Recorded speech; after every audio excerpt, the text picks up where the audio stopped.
전국의 산불 현장만 찾아다니며 유령 회사를 세워 사업권만 따낸 뒤 사라지는 산림 법인들이 있었습니다. 보도 이후 산림청과 국무조정실 부패예방추진단이 전국의 산림사업법인 1,901곳에 대해 전방위 조사를 벌였습니다. 이미 문을 닫았거나 소재지가 불분명한 곳을 빼고 1,400여 개 업체를 조사했는데 무려 900여 개 업체에서 불법이 확인되거나 의심됐습니다. 조사 대상 3곳 중 2곳꼴로 문제가 터져 나온 겁니다. 조사를 했더니 그중에 한 900개가 좀 문제가 있어 보인다, 뭐 그런 내용이었어요? 네. 산림청? 예, 산림청장입니다. 맞습니다. 네네. 그 황당무계한 얘기죠. 지금까지 왜 산림청과 농식품부는 모르고 있었을까? 적발된 행태는 말 그대로 눈 가리고 아웅식이었습니다. 출퇴근이 불가능할 정도로 멀리 사는 사람을 직원으로 두거나 비정상적으로 낮은 급여를 주며 명의만 빌린 정황이 포착됐습니다. 심지어 소재지가 다른 4개 법인에 동시에 직원으로 등록한 기술자도 적발됐습니다. 이 업체들 가봐요. 거의 페이퍼들이에요. 산림청은 우선 기술 자격증을 불법 대여하거나 이중 취업 금지 규정을 위반한 78개 업체, 기술자 165명을 수사 의뢰하고 자격 취소 등 행정처분 절차에 착수했습니다. 지난해 2,700여 곳을 조사하고도 거래가 은밀하다며 자격증 불법 대여를 단 한 건도 적발하지 못했던 것과는 대조적입니다. 산림청은 다음 달 말까지 지자체와 합동 조사를 이어가 산불 복구 사업에 구조적 비리를 뿌리 뽑겠다고 밝혔습니다. SBS 노유진입니다. 산 중턱에서 시작된 불길이 순식간에 번져나갑니다. 검은 연기가 치솟고 주민들은 긴급 대피했습니다. 화마가 덮쳤던 인왕산 기차바위 인근 등산로. 전문가와 함께 직접 올라가 봤습니다. 2억여 원을 들여 불탄 나무를 치우고 소나무와 진달래를 심었다는 곳. 설계대로라면 1제곱미터당 소나무 2그루가 있어야 하지만 듬성듬성 빈 땅입니다. 1m 나무가지로 거리를 재며 확인해 봤습니다. 소나무는 제곱미터당 한 주도 채 안 들어가 있죠. 많으면 한 주, 적으면 없고 뭐 그런 게 계속 반복되고 있습니다. 거의 식재되지 않았다라고 보면 되고요. 그나마 심어진 묘목들조차 살아남지 못하고 있습니다. 이게 막 이렇게 죽어가지고 이미 힘 안 줬는데도 다 막 후쑥 떨어져요. 해가 약간 안 보이는 시기예요. 여름 돼야 좀 잘 보이는데 죽은 거에 대해서는 하자를 한다고 들었어요. 모니터링 용역을 또 별도로 할 거라서. 하지만 다시 심는다 해도 문제가 해결될 가능성은 낮습니다. 화렵수 옆에 소나무와 진달래를 심었는데 잎이 무성해지면 그늘에 가린 묘목은 살아남기 어렵기 때문입니다. 잎이 생기게 되면 하부는 다 그늘이 됩니다. 그늘이 됐을 때 진달래나 소나무는 자랄 수가 없거든요. 그래서 여기에 식재된 나무는 거의 100% 한 2, 3년 이내에 죽을 거다. 문제는 여기서 그치지 않습니다. 복구 과정에서 매흙이 드러났는데 손으로 밀기만 해도 쓸려 내려가는 상황입니다. 비만 오면 여기 전체가 다 쓸려 내려가서 저쪽에 토사가 쌓이겠죠. 더 크게 내려가면 이제 계곡을 따라서 큰 산사태로 이어지는 것이고요. 게다가 불에 탄 목재 폐기물까지 방치돼 있습니다. 해마다 72만 명이 찾는 인왕산. 세금을 들여 복구한 산이 3년이 넘도록 회복되지 못하고 있습니다. SBS 노유진입니다. 복구가 끝난 산을 열화상 드론으로 촬영해봤습니다. 보시는 것처럼 숲이 우거져 시원한 빛을 띄어야 할 산이 온통 노란색입니다. 나무가 제대로 자라지 못해 지표면이 달궈진 건데 복구를 마친 산이 왜 이런 걸까요? 추적 결과 전국의 산불 현장만 찾아다니며 유령 회사를 세워 사업권만 따낸 뒤 사라지는 산림 법인들이 있었습니다. 업계에선 이들을 메뚜기라고 부릅니다. 배우은 기자가 취재했습니다. 7년 전 시뻘건 불길이 산을 집어삼켰던 강원도 강릉. 다시 찾아가 봤습니다. 복구를 마쳤는데 산등성이 너머까지 헐벗은 맨 땅이 그대로 드러나 있고 어린 나무들은 대부분 말라 죽었습니다. 활착률이 한 어느 정도 된다고 보세요? 99% 실패한 곳이다라고 할 수 있죠. 아마 전국에서 가장 심각한 현장일 것 같아요. 또 다른 산불 복구 현장. 어린 나무들이 잘 자라도록 주변을 정리하는 사후 관리까지 모두 끝난 곳인데 베어낸 마른 가지들이 산더미처럼 비탈을 뒤덮고 있습니다.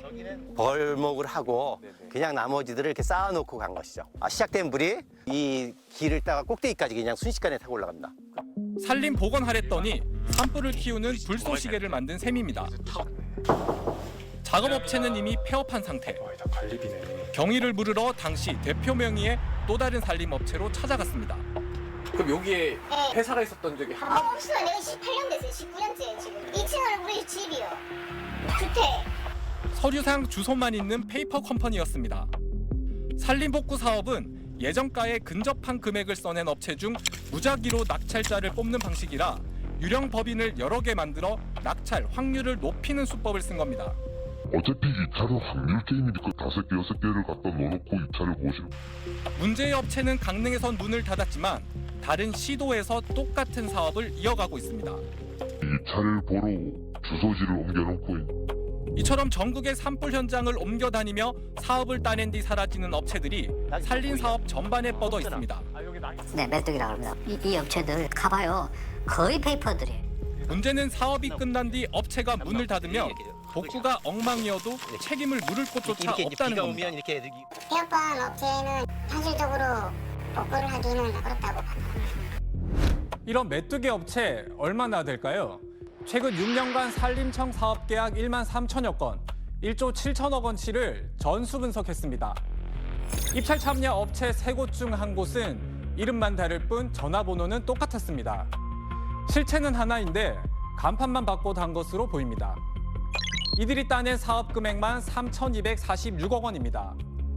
하나의 전화번호에 무려 18개 법인이 연결된 경우도 확인됐습니다. 시도까지 넘나들며 사업 따낸 업체는 230곳. 이들의 낙찰액은 2,100억 원이 넘었습니다.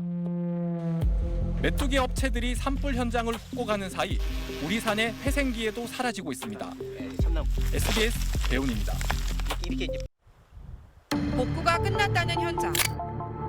하지만 남은 건 맨땅과 마른 가지들 뿐입니다. 산불 현장을 전전하며 사업만 따내고 사라지는 메뚜기 업체들의 부실 복구입니다. 이들은 대체 어떻게 산림법인을 만든 걸까? 국내 최대 산림정보 온라인 카페입니다. 고인 게시판에 자격증만 있으면 사무실에서 일하지 않아도 되는 비상근 모집글이 가득합니다. 직접 연락해봤습니다. 출근을 뭐 어떻게 해야 되는 거예요? 출근을 거의 안 하신다 보면 됩니다.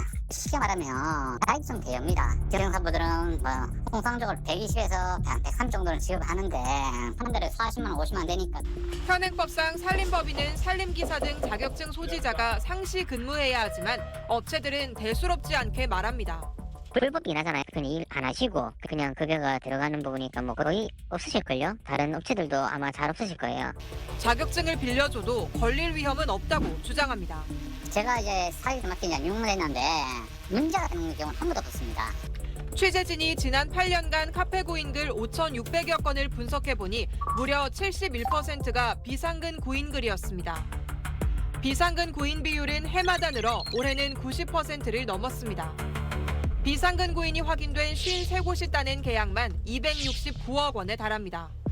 최근 비상근 모집이 가장 많았던 한 업체를 찾아갔더니 아무도 없는 것 같은데요? 여기 사무실 명패도 없어서. 해당 업체 주소지입니다. 이 학원과 상점들만 있을 뿐 산림사업법인 사무실은 보이지 않습니다. 최고 직원이 여기 계속 반송되니까 건물이 기억이 있어요. 그런데 없는 걸 알고 있는데. 업체 측은 사무실을 잠시 비운 것이라면서 비상근 고인 이유에 대해선 답변을 거부했습니다.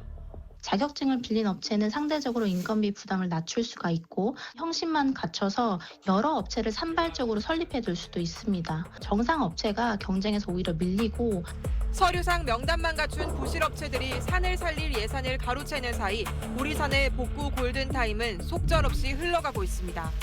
SBS 정다은입니다. 유령 법인들은 국가 자격증까지 불법으로 대여해 몸집만 불렸고 우리의 산과 숲을 망치고 있습니다. 그렇다면 관리 감독을 맡은 정부는 그동안 무엇을 하고 있었을까요? 이어서 노유진 기자입니다. 산림청은 매년 2차례 부실법인 난립과 자격증 대여 같은 불법 행위를 뿌리 뽑겠다며 실태 조사를 벌입니다. 지난해에도 2,700여 개 업체를 뒤졌습니다. 엉터리 산림보건의 시작점인 자격증 불법 대여는 얼마나 잡아냈을까?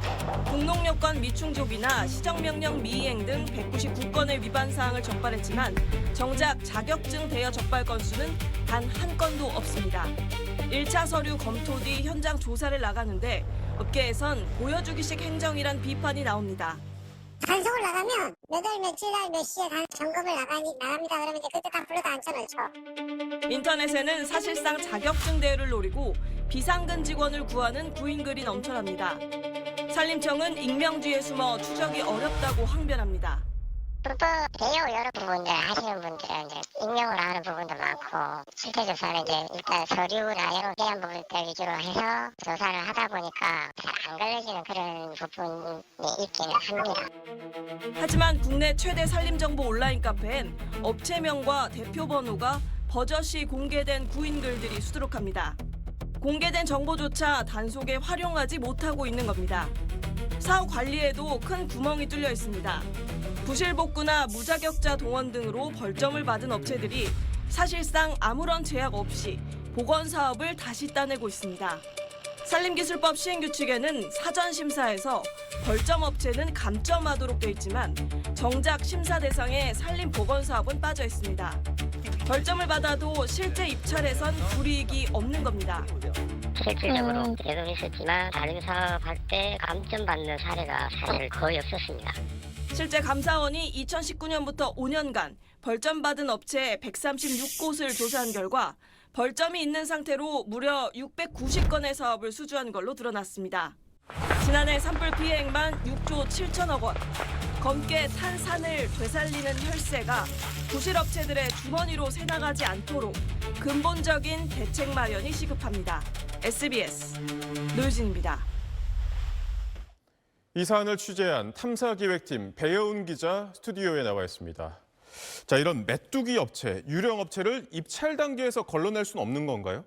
네, 현행법상 사업자 번호나 주소지 같은 기본 요건만 갖추게 되면 누구나 입찰 가능합니다. 사실상 문이 활짝 열려 있는 구조입니다. 네. 하지만 페이퍼 컴퍼니 막을 방법이 또 없는 건 아닙니다. 저희가 조달청에 등록된 전화번호와 주소지만 대조해 봐도 의심업체들은 어렵지 않게 찾아낼 수가 있었거든요. 네. 따라서 입찰 단계에서 이런 기본 심사만 강화해도 부실업체 상당수는 걸러낼 수 있을 걸로 보입니다. 자, 그런데 배 기자가 이번 취재 과정에서 이른바 산불 카르텔을 경험했다고요? 네, 이번 취재 정말 쉽지 않았습니다.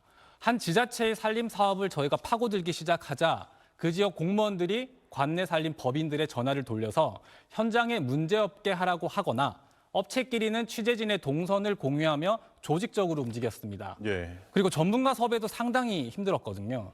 이번 취재 과정에서 많은 도움을 준 업계 사정의 정통한 분 말로는 산림 전문가 상당수가 산림청 용역이나 자문에 얽혀 있다 보니 취재에 응하기 어려울 거다라고 기뜸해 줬는데 실제로 그랬습니다. 네. 자문이 거절되는 일이 잇따랐고 결국 서울 인왕산 점검하는데 부산에 있는 교수님이 먼 길을 올라와야만 했습니다. 네.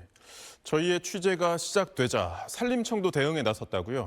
네, 저희가 산림청에 정보공개 청구와 그리고 공식 질의를 보낸 직후에 산림청은 곧바로 보도자료를 통해서 4월부터 6월까지 불법행위 집중 단속 계획을 발표했습니다. 네. 저희 질의 내용이 사실상 보도자료에 거의 그대로 담긴 셈인데요. 이는 산림청도 문제를 알고 있었는데 손을 놓고 있었다는 반증이기도 합니다. 자격증 대여 형사 고발 그리고 부실업체 벌점 적용 등 대책의 방향은 맞습니다. 하지만 보여주기식 발표에 그치지 않고 실효성 있는 단속으로 이어질지는 저희가 계속 지켜보도록 하겠습니다. 네, 후속 취재도 기대하겠습니다. 배용 기자 잘 들었습니다.